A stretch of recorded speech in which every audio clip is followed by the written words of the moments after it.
Kalau teman-teman sedang jatuh cinta dan teman-teman tahu aku belum siap untuk menikah, maka dekatkan diri kepada Allah Subhanahu wa Ta'ala. Allah yang memberikan rasa cinta itu, dan minta pertolongan kepada Allah. Ya Allah, lindungi saya yang sedang jatuh cinta ini ya Allah, agar saya tidak melakukan perbuatan-perbuatan yang dibenci oleh-Mu ya Allah. Atau kalau teman-teman sayang pada orang tersebut, lindungi dia ya Allah, agar dia pun senantiasa dijaga oleh-Mu ya Allah. Dekatkan diri kepada Allah Subhanahu wa Ta'ala dengan banyak ibadah teman-teman sekalian. Teman-teman perbanyak baca Quran ketika teman-teman punya penyakit jatuh cinta ini. Teman-teman perbanyak saumnya, perbanyak puasanya, supaya teman-teman senantiasa bersemangat untuk selalu lurus dalam melakukan berbagai macam hal dan tidak melulu berpikir mengenai dirinya. Teman-teman bisa qiyamul lail, bangun tahajud, salat malam, banyak salat taubat kepada Allah Subhanahu wa Ta'ala, dan amal-amal ibadah lainnya. Intinya adalah ini menjadi momentum untuk teman-teman semua meminta pertolongan dari Allah Subhanahu wa Ta'ala untuk melindungi diri kita yang sedang jatuh cinta ini.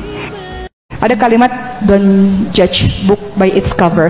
Jangan pernah melihat orang hanya dari covernya aja. Mungkin kelihatannya biasa aja, tapi sesungguhnya dia orang hebat, Masya Allah, yang kita nggak tahu. Betul nggak ibu-ibu sekalian?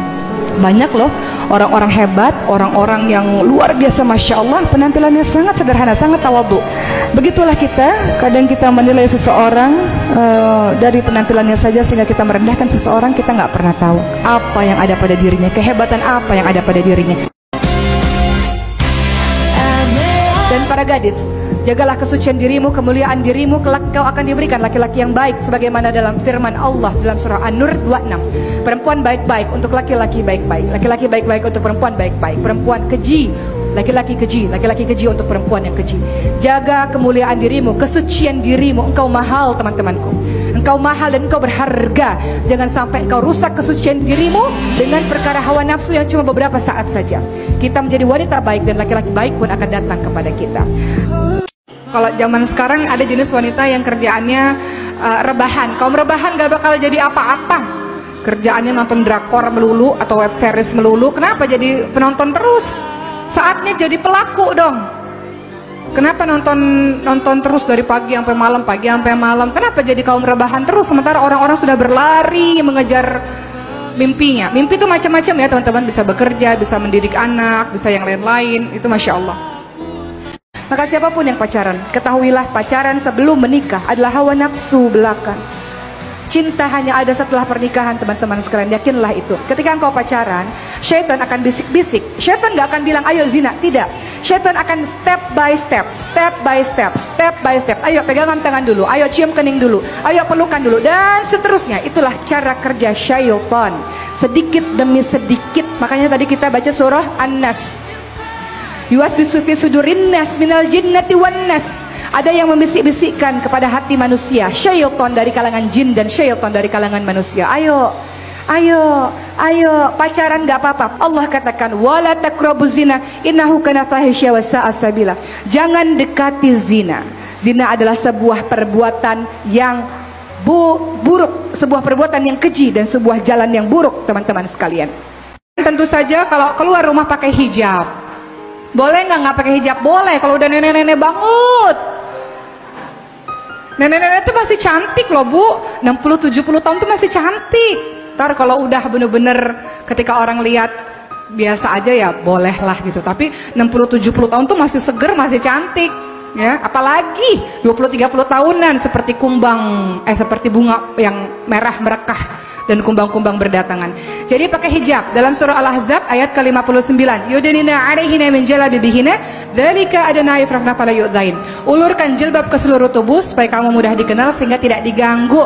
Pakai jilbabnya jangan jilbab sakaratul maut. Kata Rasulullah, ada wanita yang tidak bisa cium bau surga, mereka yang berpakaian tapi telanjang, terlalu ketat atau terlalu tipis. Karena zina linas tuhibbu syahawati minan nisa wal banin wal qanatiril muqantarah. Dijadikan indah pada pandangan manusia apa-apa yang diingini. Pertama itu perempuan-perempuan. Jadi perempuan-perempuan itu cantik, suaranya, gerak-geriknya, bentuk tubuhnya cantik, indah. Sehingga posisi pertama yang disenangi oleh manusia itu wanita, bukan anak, bukan harta. Posisi pertama itu wanita. Makanya kita jaga dengan memakai hijab dengan baik. dari Abdullah bin Mas'ud radhiyallahu anhu, ia berkata, aku pernah bertanya kepada Rasulullah sallallahu alaihi wasallam, apakah amalan yang paling afdal, apakah amalan yang paling baik? Kemudian Rasulullah sallallahu alaihi wasallam mengatakan salat pada waktunya. Masya Allah, begitulah Islam mengajarkan kita kedisiplinan. Kemudian Rasulullah menjawab lagi, berbakti kepada orang tua, dan kemudian adalah jihad fisabilillah, jihad di jalan Allah Subhanahu wa taala, dalam hadis riwayat Bukhari Muslim. Lihat, salat tepat pada waktunya itu diletakkan di awal. Kalau kita lihat orang-orang soleh zaman dulu, Mbak Putri, itu biasanya istri-istrinya akan mengatakan begini, suamiku, kami rela dengan kelaparan, tapi kami tidak bisa tahan dengan panasnya api neraka. Arti dari perkataan itu adalah, suamiku, tolong berangkat kerja dengan pekerjaan yang halal, yang thayyib, karena kami masih bisa tahan dengan rasa lapar, tapi kami nggak bisa tahan dengan api neraka. Jangan kasih harta kepada kami ini, keluarga ini, dengan harta yang haram yang menyebabkan daging dan darah kami itu jadi bahan bakarnya api neraka. Itu konsep paling dasar ya dalam pengelolaan keuangan, seperti tadi Mbak Putri katakan, bagaimana seorang istri support, mendukung suaminya dalam mencari harta yang halal dan harta yang thayyib seperti itu. Kalau engkau berteman dengan orang-orang ahli maksiat, teman banyak tapi membawa kalian menuju kepada maksiat. Teman banyak tapi membuat kita susah hidup dunia, susah hidup di akhirat. Buat apa? Buang-buang waktu. Semakin bertambahnya usia kita, semakin kita tahu bahwa semakin dekat perjumpaan kita dengan Allah Subhanahu wa taala. Seorang mukmin adalah mereka yang senantiasa meninggalkan hal-hal yang tidak ada gunanya baginya. Kalau pertemanan itu sekiranya ada gunanya, ada manfaatnya untuk dunia akhirat, jalankan. Kalau pertemanan itu lebih toksik, lebih banyak racun di dalamnya, tinggalkan. Kita nggak punya waktu untuk main-main. Kita nggak punya waktu untuk mengerjakan hal-hal yang tidak ada gunanya. Masih ada keluarga, anak, istri, ataupun suami, ibu yang perlu diurusi. Masih banyak urusan umat yang perlu diurusi. Bermain boleh, tapi ada waktunya. Tidak terus-menerus. Sayang waktu kita. Kenapa ada orang yang bisa hafal Quran dalam sekian bulan atau mungkin sekian tahun? Karena waktunya produktif, teman-teman sekalian. Sungguh-sungguh menggunakan waktunya dengan sebaik mungkin. Begitulah orang-orang yang cerdas. Jangan dikira kita enak saja hidup di muka bumi ini tanpa ada tujuan yang jelas, tanpa ada tugas yang jelas.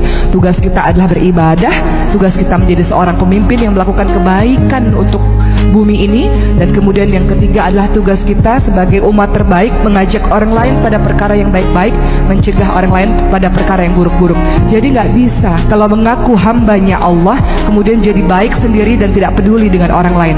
Nggak bisa kalau mengaku hambanya Allah, umatnya Rasulullah, melihat kemaksiatan di depan mata kita, kita diam saja.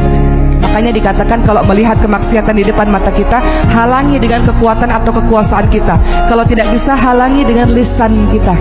Kalau tidak bisa dengan lisan kita, maka ingkari itu perbuatan buruk, dan aku tidak suka dengan perbuatan itu, wahai Allah. Jadi itu ciri-ciri umat terbaik. Dia melakukan sesuatu kebaikan bukan untuk dirinya sendiri, tapi juga mengajak orang lain untuk baik bersama-sama.